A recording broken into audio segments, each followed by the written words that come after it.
Last দিন কক্সবাজারে কি করলাম না করলাম তা তোমরা দেখতে চেয়েছিলা, কিন্তু আমি একদমই এই ব্লগটা শেয়ার করতে চাচ্ছিলাম না, কারণ সেদিন আমার অনেক বেশি মন খারাপ ছিল।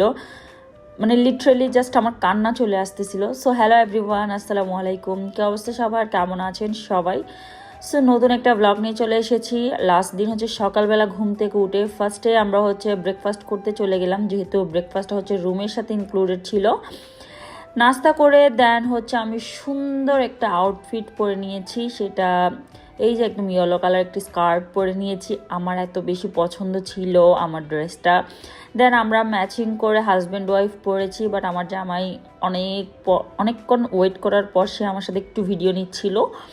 যাই হোক, তার সাথে একটু ভিডিও নিতে পেরেছি, এটা আমার জন্য অনেক কিছু। সে অনেক বিজি ছিল ফোনে। তারপর আমরা হাসি মুখে হচ্ছে গাড়িতে উঠলাম, কারণ আমরা ইনানির দিকে যাব। তারপর হচ্ছে আমরা যদি মন ভালো থাকে তাহলে হচ্ছে মানে যদি রিসোর্ট পাই তাহলে আমরা হয়তো একটা দিন স্টে করতে পারি আবার। তারপর হচ্ছে এই যে কলাতলির ডলফিনের মোড়ে আর কি, দেখেন একটু একটু বৃষ্টি আসতেছিল, তখনও খুব বেশি বৃষ্টি হচ্ছিল না, তখনও আমরা একটু এনজয় করতেছিলাম, ভাবতেছি যে খুব বেশি বৃষ্টি হবে না।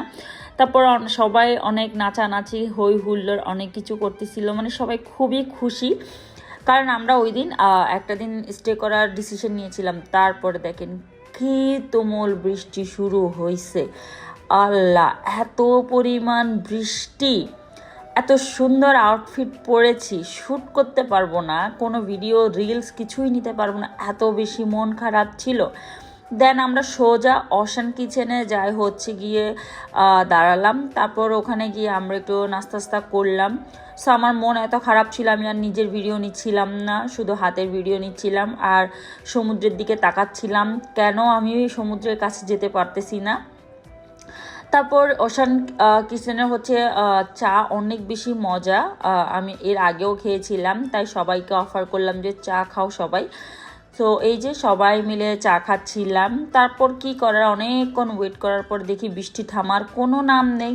পরে আমরা কি করলাম, ওইখানে আমরা কিছু টিকটক ভিডিও রিলস ছবি কিছু নিয়ে নিয়েছিলাম, যেটা তোমরা অলরেডি আগে দেখে নিয়েছো। কিছু করার নাই, এগুলাই নিয়েছিলাম। দেন আমি ডিসাইড করলাম এই ড্রেসটা পরে আমি নেক্সট টাইম আবার শ্যুট করব। যদি আমি আবার কক্সে যাই তাহলে আমি এই ড্রেসটা আবার নিয়ে যাব, অথবা আমি যদি অন্য কোথাও যাও সেখানেও পরবো, কারণ আমাদের এই ড্রেসটা পরে কিছুই করা হয় নাই, লিটারেলি জাস্ট আমরা ওশান কিচেনে যা করেছি তা করেছি। যেহেতু বৃষ্টি থামার কোনো নাম নাই, পরে আমরা ডিসাইড করলাম যে আমরা না ব্যাক করব বাসায়। তারপর হচ্ছে কি এই যে গাড়িতে আমরা কি করলাম, বোরিং টাইমটাকে আমরা এখন হই হুল্লোড় করে কাটাচ্ছি, সবাই মিলে গান নাচ সব কিছু করতেছিলাম, সবাই অনেক বেশি এনজয় করতেছিলাম, হাসি খুশি সব কিছু মিলা অনেক বেশি ভালো লাগতেছিল। তারপর হচ্ছে গিয়ে সুমনকে একটু মজা করতেছিলাম।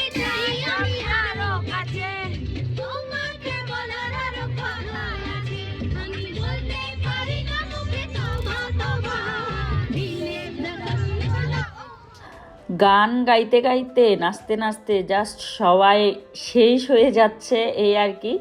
আমার জামাইটাকেও পাইছি, মাশাল্লাহ খুবই শান্ত, কিছুই বলে না, এই আর কি। তারপর সবাইকে যাতে মানে সবাই বাচ্চারা না আসলে বমি করবে এই টেনশনও করতেছিলাম, তাই আমরা এই মোমেন্টটা ক্রিয়েট করলাম। দেন আমরা 4th সিজনে দাঁড়ালাম সবাই ওখানে, এই হচ্ছে মানে খাবার খাবো এই জন্য। তারপর হচ্ছে আম্মুকে নিয়ে একটু ভিডিওস করলাম, তখন আমার ফেসটা দেখে বুঝতেছো যে আমার কি পরিমাণ খারাপ অবস্থা। দেন আমি ওয়াশরুমে গিয়ে একদম ফ্রেশন আপ হয়ে গিয়েছি, আর সবাই হচ্ছে ভিডিওস ছবি তুলতেছিল, মানে সবার অনেক এনার্জি, ভাই আমার এনার্জি একদমই শেষ। পরে হচ্ছে আমি যে সবাই খাওয়া দাওয়া করতেছিল তার কোনো ক্লিপই আমি নিতে পারি নাই, কারণ আমার একদমই মাথায় ছিল না। আর মামা তো আছে বাবুদেরকে নিয়ে একটু ঘোরাফেরা করা। তারপরে এই যে একদম ফ্রেশ হয়ে আমি একটা ভিডিও নিয়েছি, দেখো আমার ফেসটা কি ফ্রেশ লাগতেছে।